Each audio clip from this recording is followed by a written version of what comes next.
Okay, great. Good afternoon, everybody. We're going to get started. We'll wait a second for some of our guests to find their seats here in the Little Theater, and then we'll get our program underway.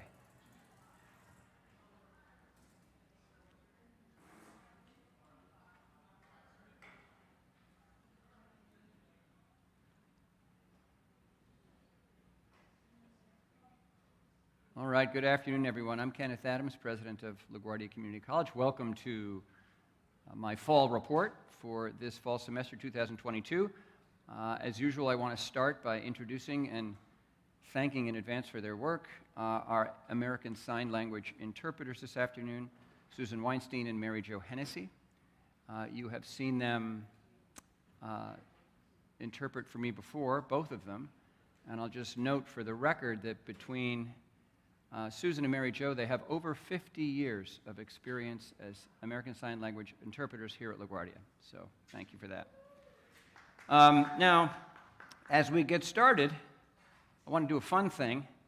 Last month marked my second anniversary at LaGuardia, and over the past 2 years, I've been building up a new leadership team for the college.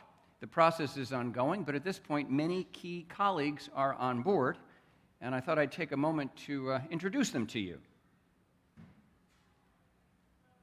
So take a look. This is your LaGuardia cabinet. We've got Dr. Gail Bax-Jarrett, our Interim Associate Dean of Enrollment Management, Laura Bartovics, our Executive Director of Development. By now you've figured out that this is in alphabetical order. Dr. Christy Bruns from the English Department, who's the Chair of the College Senate and serves in my cabinet. Dr. Faye Butler, Interim Associate Dean for Student Success. Marta Clark, our Interim Executive Director of Human Resources, from whom you'll hear in a moment. Maria Cook, Executive Counsel to the President and Campus Counsel. Shahir Irfan, who is Senior Vice President of Administration and Finance, and for a while now, Interim Vice President of Information Technology. The newest member of our leadership team is Craig Green, who is our Executive Chief Diversity Officer, CDO, and Title IX Administrator. Jay Golan is our Executive Director of the LaGuardia Community College Foundation. That's a new position we have in the cabinet, and I'll note that Jay's position is generously paid for by the foundation.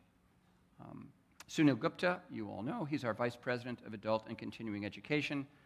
Dr. Rochelle Isaac is the President of the Faculty Council and another terrific member of our English department faculty. Dr. Nava Lehrer is the Dean for Institutional Effectiveness. Wendy Nicholson, our Executive Director of DEI, Diversity, Equity, and Inclusion. You'll be hearing from Wendy this afternoon as well. Dr. Manny Romero, our new Vice President of Communications and External Affairs. Dr. Billy Gastic Rosado, of course, our new Provost and Senior Vice President for Academic Affairs. And finally, again with this sort of alphabetical order, Nayeli Valencia Turent, I think most of you know, is my Chief of Staff. Now this fall, we're going to run searches for a permanent VP of Enrollment Management and a VP of Student Affairs. But I want to thank Dr. Gail Bax-Jarrett and Dr. Faye Butler for serving as interim VPs in these important roles since the spring of last year. They have both done excellent work under difficult circumstances. Now let's start this update this afternoon by taking a look at, yes, enrollment. Back in the spring, when we were planning for this fall semester, Paul Arcario, Gail, and I set an enrollment target of 12,000 students. You see, our goal was to return to the enrollment level of fall 21, 1 year ago, after sustaining a significant loss back in the spring. The plan was to stabilize at 12,000 and then to begin rebuilding LaGuardia's enrollment from there. Unfortunately, as I think you know by now, we came up short. You can see here in the slide, we have 10,813 degree-seeking students as of this morning. That's 915 more than in the spring, so that was an improvement over spring enrollment, but it's 1,187 students shy of the 12,000 student goal we had set for this semester. At this point, we're really focused on the upcoming spring semester. That starts on March 7th, and we're going to keep the target of 12,000 for the spring. This will be a challenge because most new students start college in September rather than mid-year, making new student recruitment for March an uphill climb. But we have some new plans and resources we're going to put to work, and I'm going to mention those in a moment. Here's some observations about enrollment at LaGuardia, including, yes, some good news. This semester, our admissions team, led by Shannon Lund, hit their goal for new students. Where we fell short in bringing back our returning students. Keeping our current students, having them come back semester after semester until they graduate, isn't just the work of faculty and our advisors. It's a collective responsibility. We all play a role in giving our students such a positive LaGuardia experience that there is no place else they'd rather be. This fall, we welcomed 1,190 transfer students. This is actually a slight increase over a year ago, and an encouraging indicator of LaGuardia's appeal to students that are already in the CUNY system. By the way, during the pandemic, transfer students, this category, was down significantly. LaGuardia's drop in enrollment, let's face it, we've lost a quarter of our students during the pandemic, has not dented our unique diversity. We have students from 133 countries who speak 62 heritage languages. And according to the 2022 institutional profile, the overall racial and ethnic diversity of our student body remains basically unchanged. Now, a note of caution about enrollment data. Before the start of the semester, there was a flurry of emails regarding our enrollment challenges, class cancellations, teaching assignments for adjuncts, and more. Nothing wrong with any of that, of course, but some of the messages out there were based on faulty data. And this sometimes happens because the CUNY system data is not always aligned with our campus data. And occasionally, we're guilty of feeding misleading information into the CUNY system, like data from our old PAR system. Now, we terminated the PAR system earlier this year, but the old PAR data is still out there in the CUNY system, messing with the metrics, and we can't take it out. And here's an example of how some reports can be misleading. Let's look at this next slide. You can see here, this is from this morning, this is total enrollment at CUNY Community Colleges this semester. Look at the ranking of colleges by enrollment. You see LaGuardia there in the third spot. And this is from the CUNY website. This is from something called the Enrollment Snapshot. Now, let's look at another slide like this. This is what happens. You use the same website, same source of data, but if you remove non-degree and high school students, look what happens. Take a look at the ranking there. Now, one of the reasons that happens is that Kingsborough, in its total student data, includes over 4,000 high school students because they have a high school. So again, you've got to be careful about the sources of the data. Before I move on to the college budget, let me make some final comments on enrollment. I remain convinced that a major factor behind our enrollment decline is the economic impact of the pandemic on our students. As we all know, LaGuardia serves predominantly low-income students from Queens, many of them immigrants. And think about this. When the city lost almost 1 million jobs in the spring of 2020 because of the COVID lockdowns, who was most affected by that?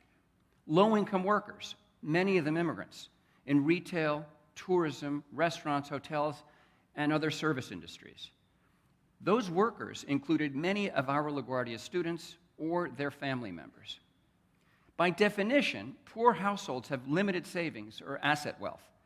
So when low-income families suffer a loss of wage income, they have no cushion, no safety net. The only path back to economic stability is to find a new job and start making money again. Many of our LaGuardia students are working now to help their families stabilize their financial situations. They have to pay back rent or face eviction, deal with unpaid medical bills, put food on the table. And because of inflation, the money they earn buys them less, so they may have to work more hours to pay for the same bag of groceries or utility bills. Now, fortunately, we have several solutions which we're going to put in motion to drive spring enrollment. For example, we're going to use money that we've raised through the LaGuardia Foundation. You remember the $15 million campaign that we concluded back in the spring? We're going to use that money to help students with outstanding balances to lower their debts and return to your classrooms. Thanks to a recent gift of $1 million from one of our foundation donors, we're going to double the allocation of our new LaGuardia Merit Scholarships, those $500 mini grants that help students with non-tuition cost of college, like fees, books, transportation, and food. Governor Kathy Hochul's change to the State Financial Aid Program, TAP, is something else we're going to leverage to increase enrollment for the spring. Now we can offer TAP to students who attend LaGuardia part-time, including students that are only taking 6 credits a semester. Under the old state regulations, it was next to impossible for part-time students in New York State to receive TAP. We have more than 1,100 LaGuardia students today who are eligible for this new part-time TAP. And Gail and her team are going to begin reaching out to these students on Monday. Rhonda Mouton, director of LaGuardia Cares, and I are pursuing new strategies for helping students facing homelessness. Rhonda will tell you that the #1 problem students contact her about is the need for an affordable place to stay. It's very hard to be a successful college student if you're worried about where you're going to sleep at night. Needless to say, our enrollment decline has a negative impact on our budget. Normally, declining enrollment reduces our revenue in 2 ways. We collect less tuition from students, directly or from their sources of government financial aid, Pell and TAP, and since our state aid is based on enrollment, we normally receive less from Albany if we have declining enrollment. Fortunately, we've been spared the latter blow this year because Governor Hochul and the state legislature passed a hold harmless measure as part of the state budget back in April to keep our subsidy, our state subsidy, at the prior year amount, even if our enrollment dropped as it did. Let's take a quick look at the budget for this current fiscal year that, of course, ends on June 30th next spring, 2023. Senior Vice President Shahir Irfan and Budget Director Anthony Garofola estimate that our overall fiscal year 23 revenue will be about $135 million. You can see this in the slide at the bottom there. And that assumes, by the way, that we hit our tuition target, which you see to be about $41 million. This revenue includes $7 million of the last of the federal stimulus funds that will be allocated to us by the central office. We don't have those funds yet, but we've been assured that we'll get that support. And this is really the end of the federal stimulus. By the way, it has to be spent on college operations. And so this is already baked into our calculations. It's not flexible. In any case, we project expenses of about $142 million. And as you know, almost all of that are salaries. It's the personnel cost of the college. And that leaves us with a projected operating deficit of about $7 million. Sorry, but I do not expect any new federal aid. One could hope for increased support from Albany and City Hall this year, but given current economic conditions, the threat of a recession, tanking equity markets and property values, and the city's own fiscal belt-tightening, I am not sanguine about that. We will need assistance from CUNY, from the central office, to address this shortfall. Several weeks ago, I got an email from a faculty member suggesting that we set up a reserve fund for emergency situations like a steep drop in enrollment caused by a pandemic. This is, in fact, an excellent idea. Under normal circumstances, CUNY requires us to set aside up to 3% of our operating budget in a special reserve account. But unfortunately, during the pandemic, we had to spend the funds in that reserve account. So today, the balance is 0. However, as we begin to rebuild our enrollment and revenue, we will gradually restore this important rainy day reserve account. Let's just hope that we don't have a rainy day for a while. Here is a sobering slide on LaGuardia student debt, a problem that got much worse during COVID. This chart shows unpaid balances over $500 going back to 2020. Now, look at the big increase in the number of students that didn't pay their bills in 2022 and so far this year, which has just begun, 2023. You see the 2 rows at the bottom. 3,700 students didn't pay their bills, again, over $500, FY22, and now we're up to almost 5,000 students just right now. In these numbers, you can have a situation of a student that gets double counted, but most of them are not. Most of them are calculated by semester. If you look at the last row there, which is just really kind of staggering, from 2020, right, the beginning of the pandemic, to this year, the number of LaGuardia students with outstanding balances over $500 has more than quadrupled. This is unprecedented. And it's not likely to happen, but as you can see, if they all paid up, we would actually have a budget surplus.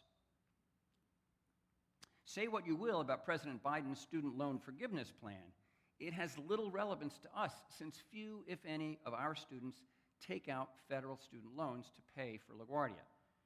But when a student doesn't fully pay their bill, they incur a debt to the college.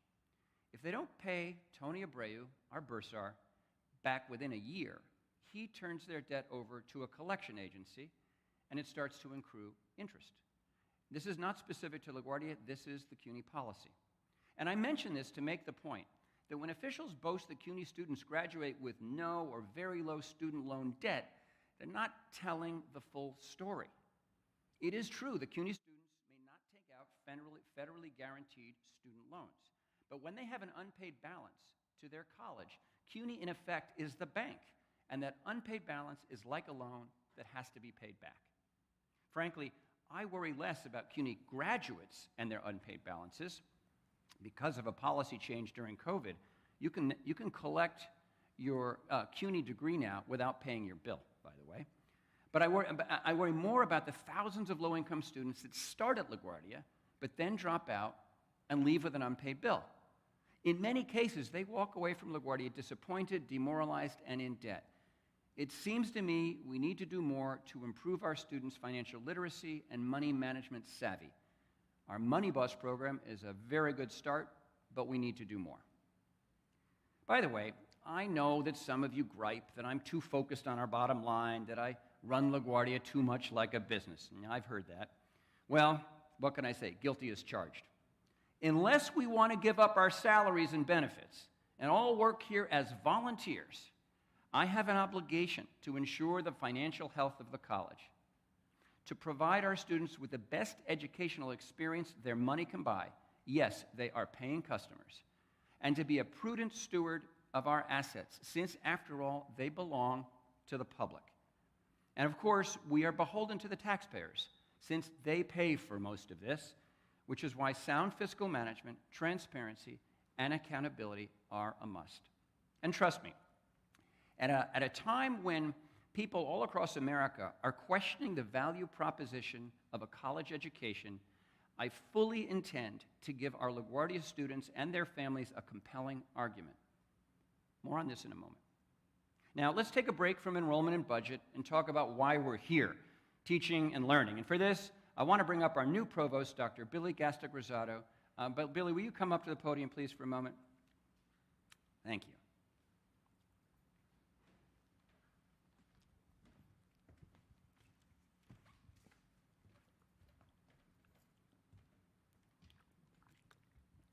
Billy gets a special microphone.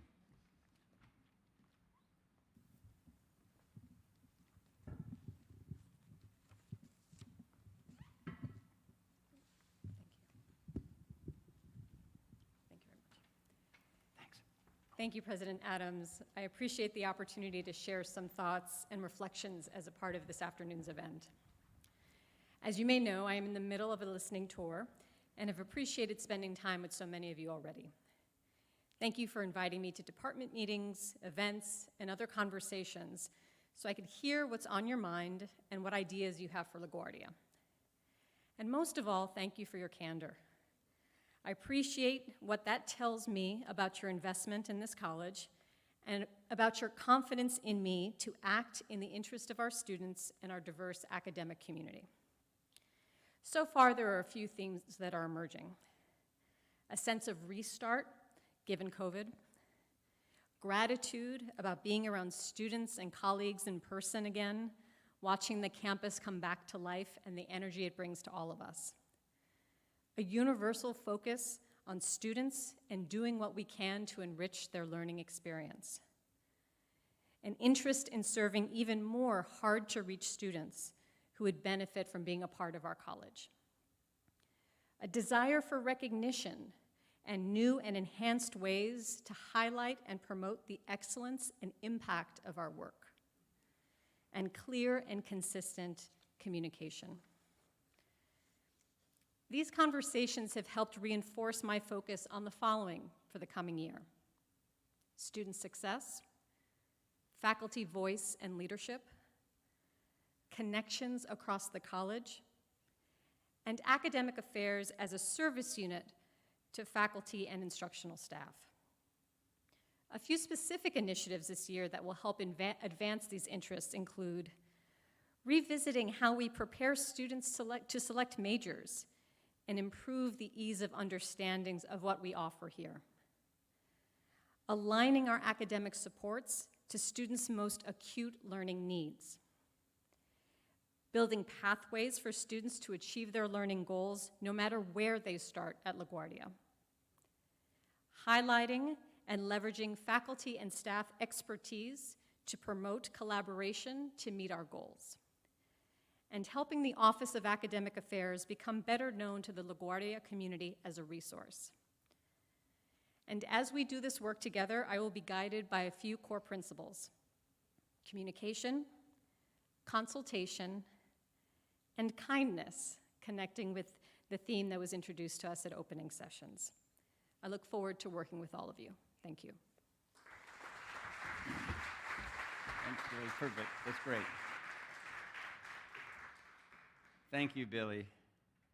Well, these next few slides tell us where we are on critical metrics of student success.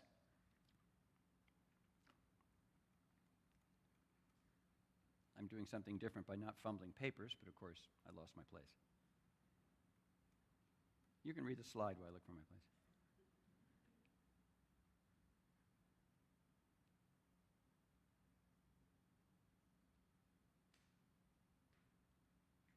You don't want to hear the enrollment part again, do you?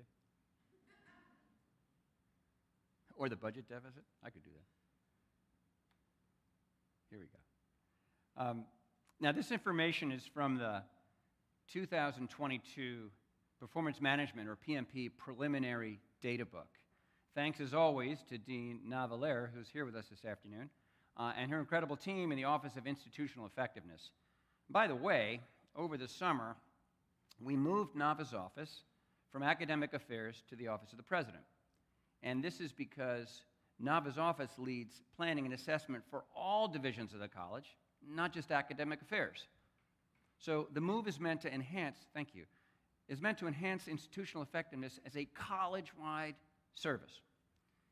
Now, unfortunately, the pandemic erased some of our prior gains in student retention and completion. You can see in this slide that our 3-year graduation rate fell back to 29%. You see the cohort, the last group, right? 2018, you give 3 years, it gets you to 21, so the data really captures students from 2021. Notably, if you give students an extra year to graduate, the completion rate increases to 37%. Now, this, no doubt, is because half of our students attend LaGuardia part-time. Give our students 8 years to earn a 60-credit associate degree, and the rate will inch up to 38%. But that's just a 9-point increase with 5 more years of college. Nothing to brag about. Here's another indicator. Year-to-year retention of LaGuardia students, which decreased, unfortunately, during the pandemic, down to 60%. We talk about retention semester to semester and year to year. This is a very important benchmark. Fall to spring retention dropped from about 80% down to 74% in 2020, and you can guess why. As we emerge from the pandemic, we need to recover lost ground in student success and then continue our slow but steady improvement in student retention and graduation. And when thinking about student success, let's remember, there are really only 2 successful outcomes for LaGuardia degree-seeking students, since an associate degree alone has little more value in the labor market than a high school diploma. These outcomes are a transfer to a baccalaureate program at a senior college or a living wage job in the field of one's AAS degree, such as nursing. And big footnote here, success for the transfer student comes not when she starts at Baruch or Hunter, but when she graduates with a BA or BS from one of those schools, her transfer school, and gets a good job in her field of study. Only then can we feel confident that we have delivered on our LaGuardia promise to her. And as you all know, helping our students achieve these outcomes is not easy. Here's a simple exercise. Imagine a group of 100 first-time, full-time students sitting here in this little theater for a new student orientation meeting. Now, as you know from the earlier slide, 29 of them will graduate within 3 years. Of those, 70%, or 20, will transfer to a 4-year school within 2 years of their LaGuardia graduation. Of those 20, 60%, or 12, will earn their BA or BS degrees within 3 years. Whoa, what happens to the other 88 students sitting there in the little theater? Now, some of them will earn their degrees over a longer period of time, as I mentioned a minute ago, but not very many. CUNY still doesn't track employment and wage outcomes for individual students with precision, so our knowledge of their ultimate career success is sketchy. But think about that for a moment. For those 100 students sitting here in the little theater, only 12 will get a baccalaureate degree in up to 8 years. We have to do better than that. Now, there's another important cohort of students to consider, students in AAS degree programs. Interestingly, and you can see this in the bottom chart here, 44% of AAS degree graduates actually transfer to a 4-year school, despite CUNY's assertion that an AAS degree is a terminal degree that leads straight away to a good job. It says that on the website. What's going on here?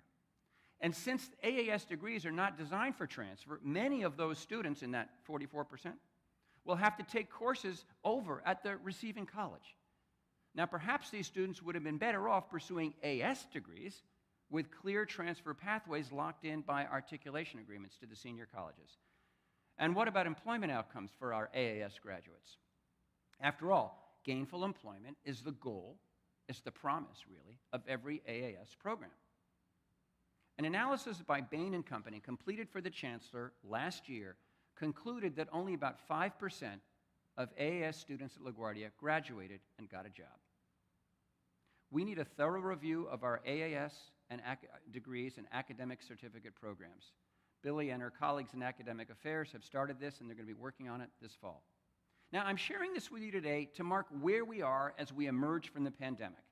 Let's acknowledge these indicators of student success, acknowledge where we have fallen behind because of the pandemic, and resolve to improve on all of them. We have to redouble our efforts to deliver on the promise of LaGuardia Community College to a much greater percentage of our students, period. Let's pivot over to ACE. Lots has been going on at ACE all year long. I asked VP Sunil Gupta for some highlights to share with you today. This is just a very high-level review.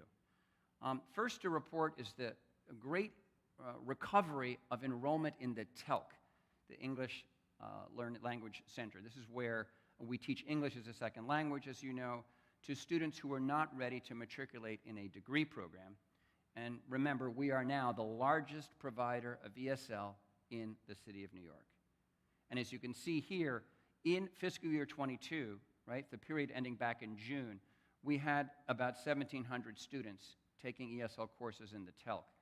So far, from July 1st through last Friday, so what's that, just over 4 months, we've got 1,200 students already in the TELC. And we would have had more in the summer, but we had a shortage of instructors. Look at the registrations. A year ago, there were 665 registrations for the fall. The courses run on a quarterly basis. It's not a regular semester. But this fall, 855 registrations. And frankly, we have had a waiting list for students who want to take English as a second language in the TELC. Other programs in ACE are also doing very well as we come out of the pandemic. As you can see here, over 9,400 students are in ACE or have been in ACE workforce training, youth, and pre-college programs in FY22. There's a reason for some of this, which we'll see in the next slide. The boost of enrollment in our ESL, GED, and workforce training programs in our ACE division can be explained, at least in part, by our new ACE scholarships. Thanks to generous support from the LaGuardia Community College Foundation, LaGuardia is one of only a few community colleges in the country to offer scholarships to students in non-degree programs.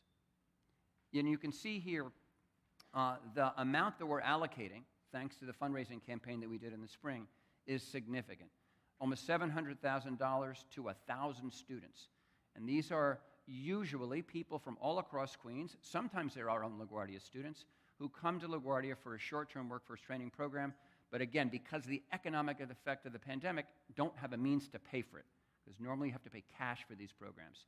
But thanks to the foundation and the ACE scholarships, that's 1,000 students right there that are getting training or taking ESL, and another 485 students that are getting support from specific grants and other scholarship programs. As low-income Queens residents struggle for economic security as we emerge from the pandemic, the availability of these scholarships, which cover about 80 to 100% of program tuition in things like plumbing, electrical, farm tech, ESL, and dozens of other programs, is incredibly helpful. I've mentioned the importance of the LaGuardia Foundation a couple of times already, and earlier in the program you met, at least in a picture, Jay Golan. He's here this afternoon. He's the new executive director of the foundation. So with Jay's presence here, let's pivot to an update on institutional advancement. This summer, we finished restructuring this important division of the college. Moving forward, think of IA, or Institutional Advancement, as two offices that work very closely together. The grants development, led by Laura Bartovics, and the foundation, led by Jay. And again, as I noted, important in our fiscal conditions to know that Jay is not paid by the college. He's actually paid by the fundraising proceeds of the foundation. Laura and her team secure and support government grants and contracts, as well as grants from foundations and corporations. Basically, the funds we raise for LaGuardia that flow through CUNY's fiscal conduit, the Research Foundation, or RF. They raise a lot of money on their own, and they also support faculty and staff who secure grants and contracts or act as PIs, principal investigators. Jay and his team at the foundation, working with Karen Dubinsky and the board of directors of the foundation, which is chaired by Susie Scanlon-Rabinowitz, focus on individual giving and certain foundation opportunities, such as those that are related to family trusts or endowments. Now, I don't want to be too competitive here, but here's how our LaGuardia Grants Office stacks up against the grants offices of other CUNY colleges. You can see we are by far the top community college in grant-based fundraising and 8th overall in all of the CUNY system.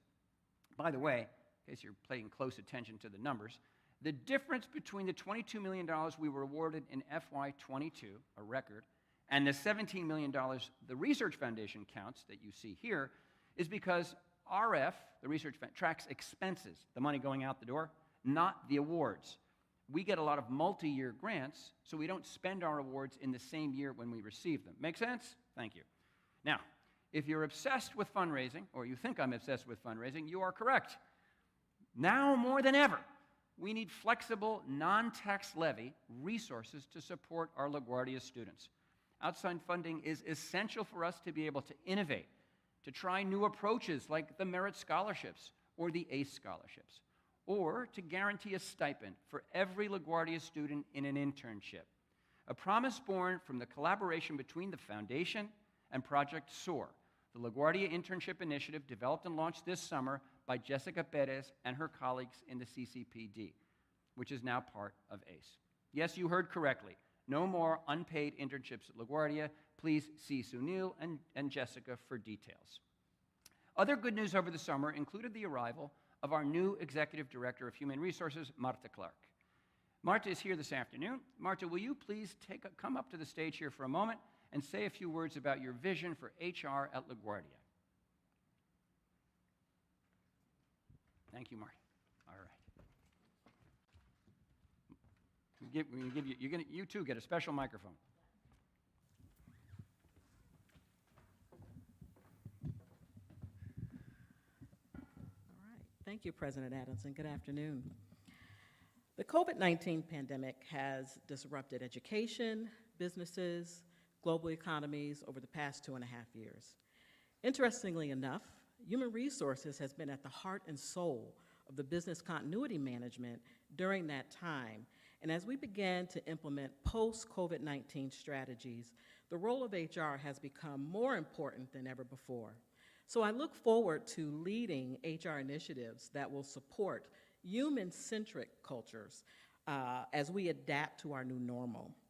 I would like to share my vision of the Human Resources Department here at LaGuardia Community College, some of the guiding principles that we focus on a daily basis, and some goals over the next year or two.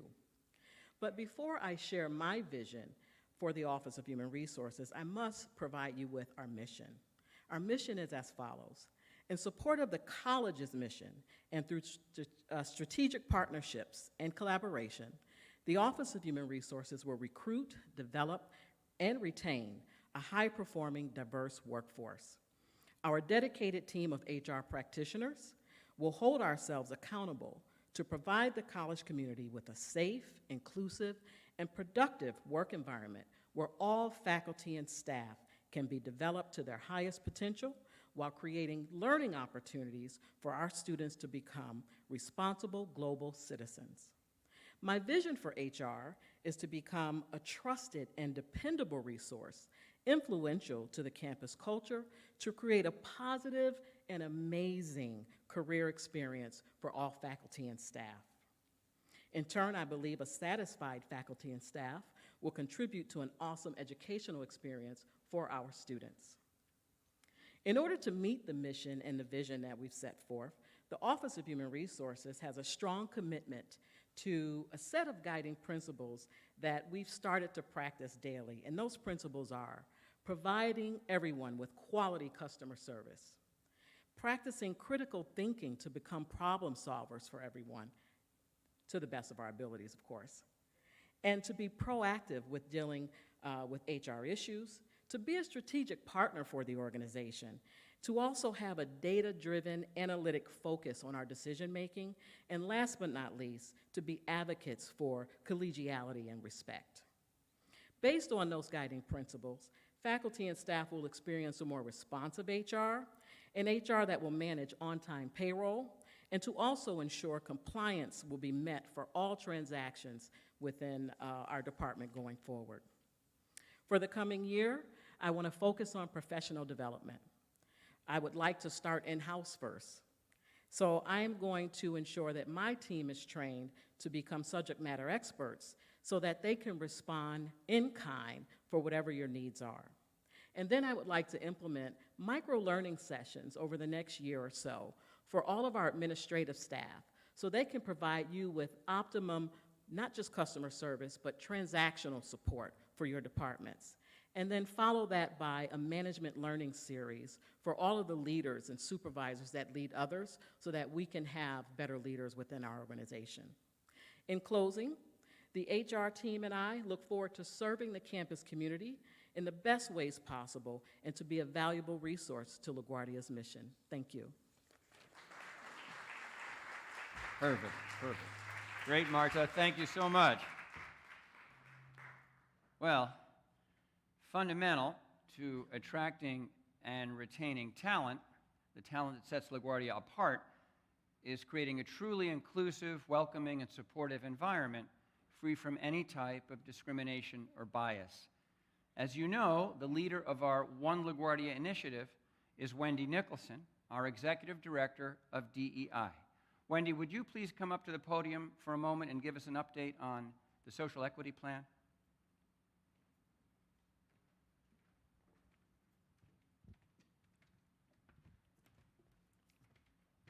Sorry, I can't give you my mic.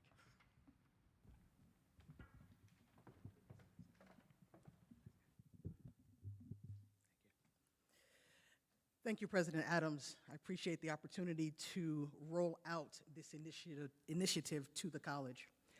Good afternoon, LaGuardia. I am your Executive Director for DEI, but that does not mean that the work of DEI is mine alone. This is something that we do together. And the Social Equity Plan is something that we've been talking about for several years. Many colleges have a diversity plan that looks at how they're going to increase a diverse population at their colleges, I don't think it's enough. A social equity plan looks across demographics and equity in all its different facets and what that means in our interactions, policies, procedures, and so forth. And so we are about to embark on this college-wide initiative. So the social equity plan is going to be a fluid document that helps us look at all of our populations and subpopulations and how we address their needs, their concerns, their rights, how we interact with each other. The first iteration of the plan is going to be to set the baseline. We've had results from our COACH survey, our employment engagement survey, and the faculty and staff of color climate survey. However, those were done in 2020 and earlier. We need to look at where we are right now. What's going on? How do people feel? What are our gaps? What are our positives? And so this is going to be an opportunity for us to set an intentional product in which we will be able to look exactly at what we are doing. And so we talk about being equitable and inclusive. We've talked about that at LaGuardia for a long time. But what do we mean when we say that? So the One LaGuardia initiative envisions a community that celebrates and nurtures the free expression of everyone's identities, needs, and talents. By everyone, we mean students of all ages and levels of ability, staff serving every function at the college, faculty of all ranks, administrators, CUNY partners, civic leaders, family, guests, and friends. In essence, anyone who comes to LaGuardia, anyone who has engagement in LaGuardia.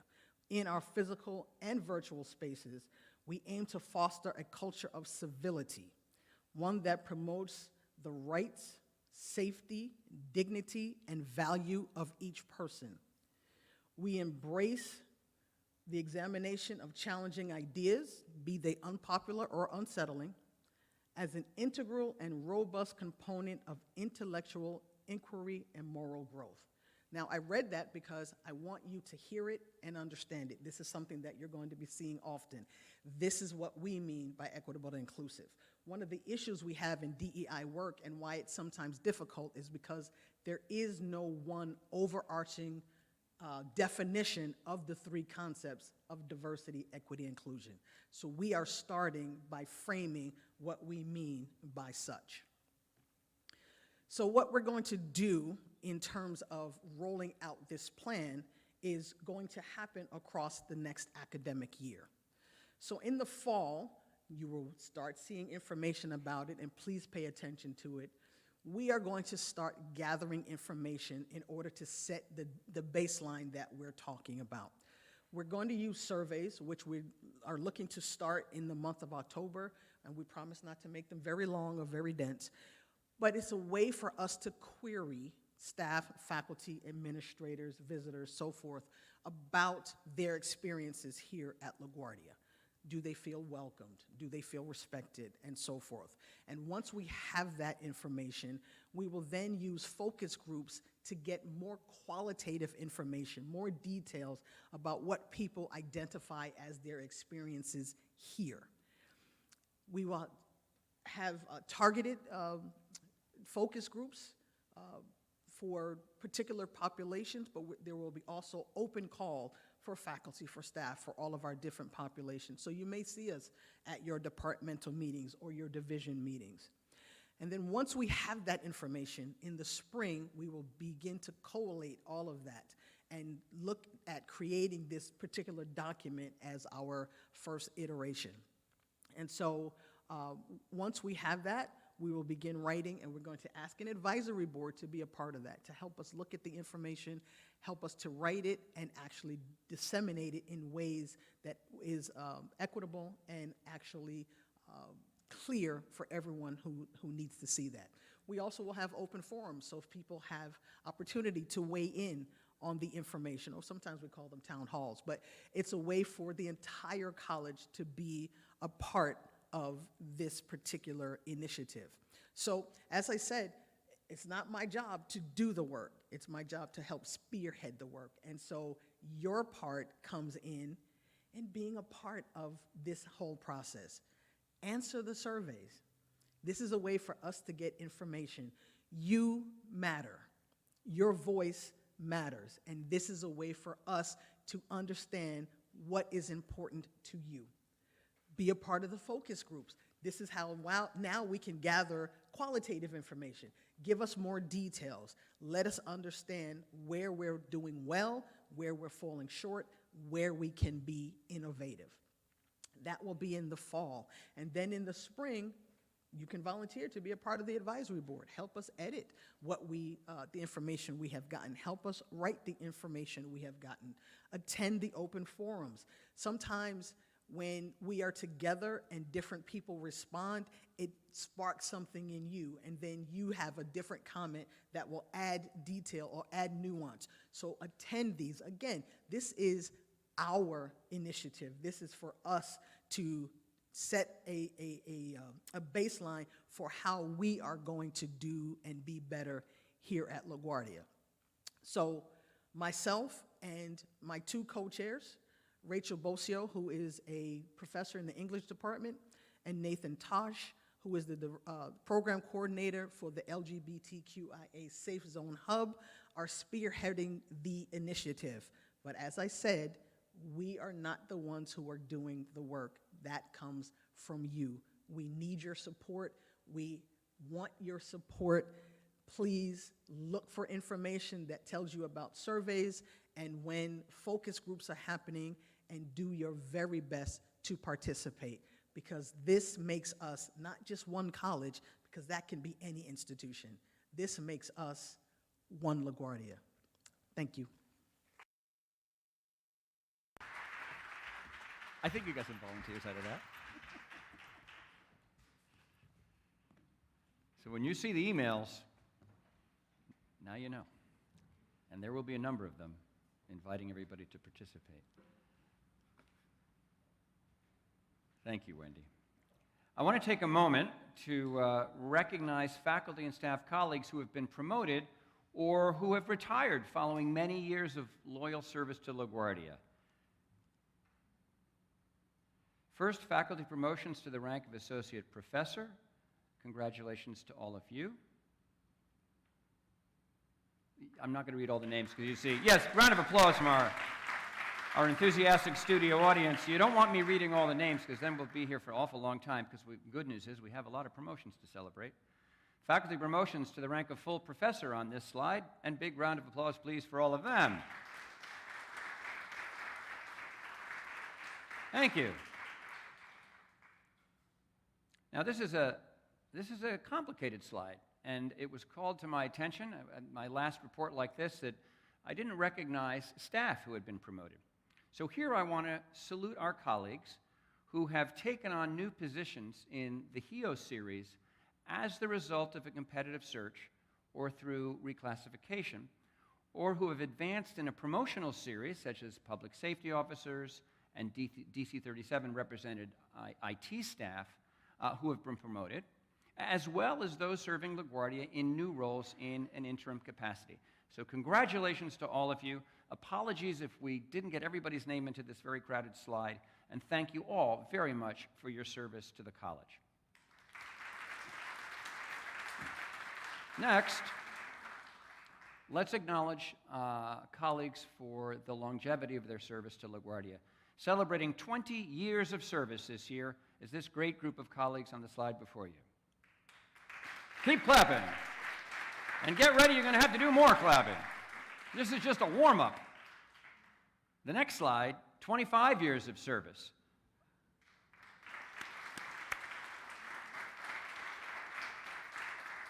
Gina, who comes next? 30 years of service. The list is still really long and includes colleagues that we all know, and just again want to mark that milestone in their careers and celebrate that. There's more. 35 years of service. Here we can lead the slide Lynn Alston Jackson, Maureen Doyle, and Edgar Ty Lee. Incredible. Wait, there's more. Celebrating 40 years of service to LaGuardia Community College, Mercedes Acosta, Claudia Baldonado, Marie Hanlon, Jorge Perez, and Nasreen Maman. Can there be more? Yes, indeed. Incredible. This is unbelievable. And we're so lucky to have people that spend 45 years serving our students and serving us. Terry Cole, Burton Eisenstadt, Lorna Feldman, and Alexander Rojas. 45 years of service to LaGuardia Community College. There's one more slide, I think, Gina. Celebrating 50 years of service this year, 2022. Anthony Giangrasso and Richard Lieberman.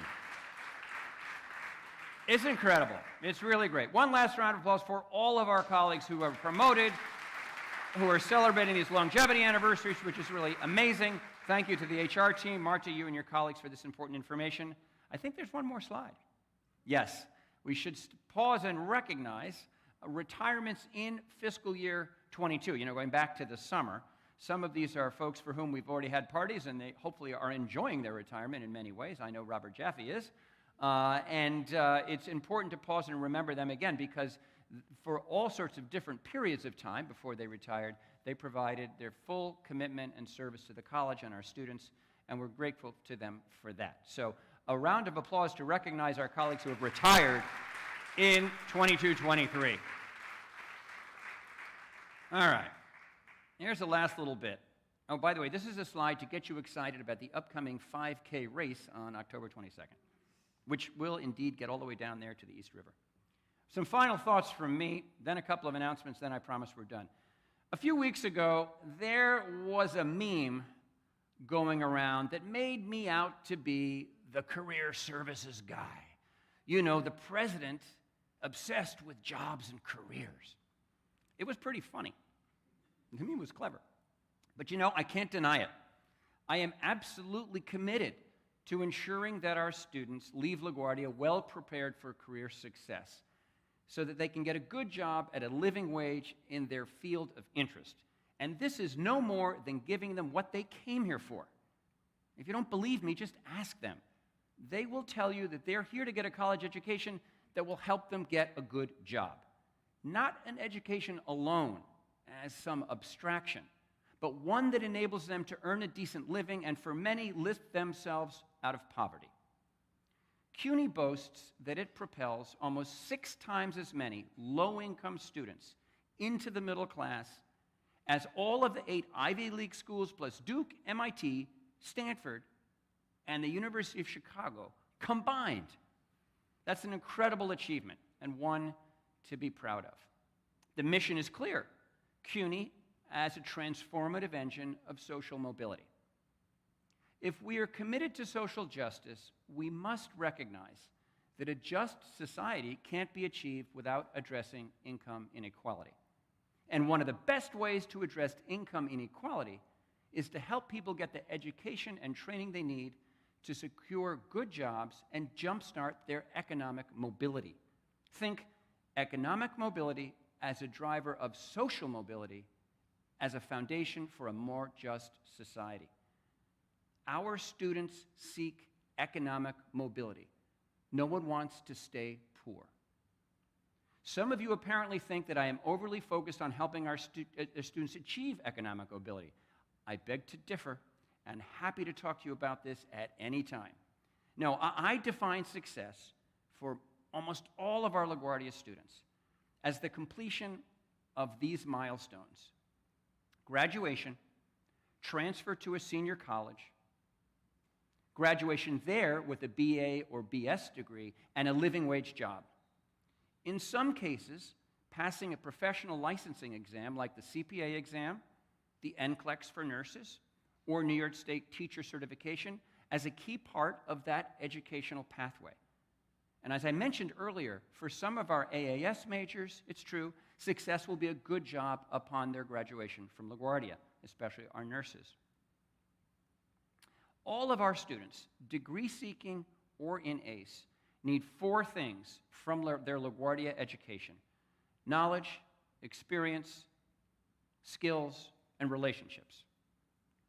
Now, LaGuardia faculty already provide skills and knowledge. And LaGuardia staff help students develop additional skills.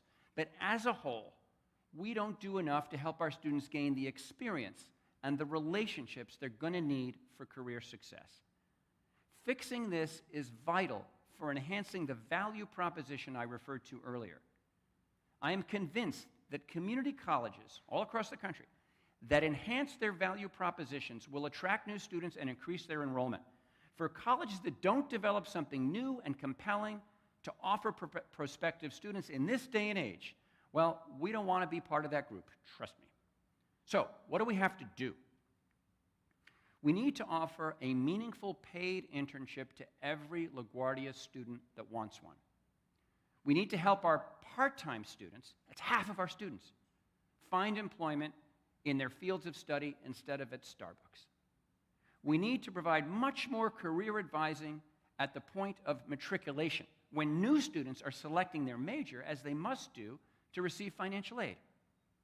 We need to connect students to career mentors, especially volunteers from industry, drawn from a growing network of employer partners. And we need LaGuardia alumni to help with this too. We need employer partners to work with our faculty to ensure that our programs are teaching the competencies that meet current industry requirements.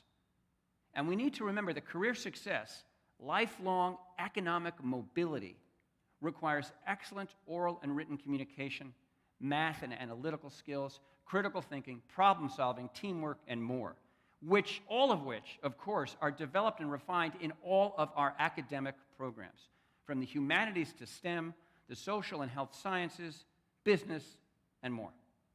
These fundamentals, some refer to them as essential skills, are not mutually exclusive from technical skills. They should be complementary. So no one here is off the hook, none of us is, when it comes to preparing our LaGuardia students for career success. In the coming weeks, Billy and I will tell you more about initiatives we're going to undertake to meet these pressing needs. Don't be surprised by calls for volunteers. Kind of like Wendy, I'm here to say, we're going to need your help. And frankly, we need all the help we can get. So thank you in advance. Now, let me wrap up with a few announcements. This afternoon, from 3 to 6, he checked his watch, the new Casa de las Americas, opening this fall semester, is hosting an open house. Please stop by. When you're there, pick up information about what we're doing to help the victims of Hurricane Fiona in Puerto Rico and the Dominican Republic. Now, our partner in this effort is ISER Caribe. You can learn more at isercaribe.org or by speaking to Ryan, Sonia, Nayeli, and the many other leaders of La Casa who are there this afternoon. In fact, they're there now. Please help us out if you can. Registration is open for the LaGuardia Community Run. Remember the slide? Which takes place on Saturday, October 22nd. This exciting 5-kilometer race, that's only 3 miles and change, is open to runners and walkers of all levels, ages 7 and up. The route goes from our scenic, beautiful parking lot through the industrial parts of Long Island City to the Hunters Point South East River waterfront. That's a park. And then we turn around and run back uphill to the LaGuardia campus. Again, it's only 5K. You can run, you can walk, early on a Saturday morning. Beautiful weather guaranteed. It's going to be fantastic. Please sign up. You can go to the website and register today. Now, this just in, newsflash. The LaGuardia Theater Program is proud to announce our first musical since the pandemic, Spring Awakening, directed and choreographed by Professor Stephanie Sertich, will run November 9th to 12th. Mark your calendars today, right here in the Little Theater.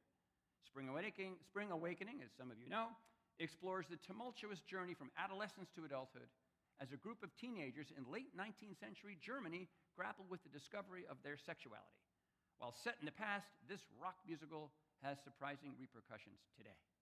Again, mark your calendars for Spring Awakening. Sports fans, this too just in. Historic. Last week, September 17th, the LaGuardia Redhawks men's soccer team scored its first goal of the season.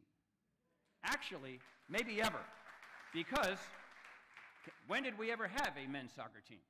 It must have been many, many, many years ago. Big congratulations to our men's soccer team. Apologies to our friends at Kingsborough.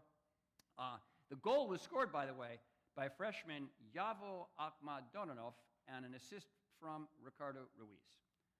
Finally, in case you have any questions about the fall report, anything we have presented, my colleagues and I, or you want to talk about anything else that's on your mind, Billy and I will be hosting a town hall meeting on Friday, October 21st at 10 o'clock, and we'll send out an announcement about that soon. Thank you all very much, and have a great afternoon.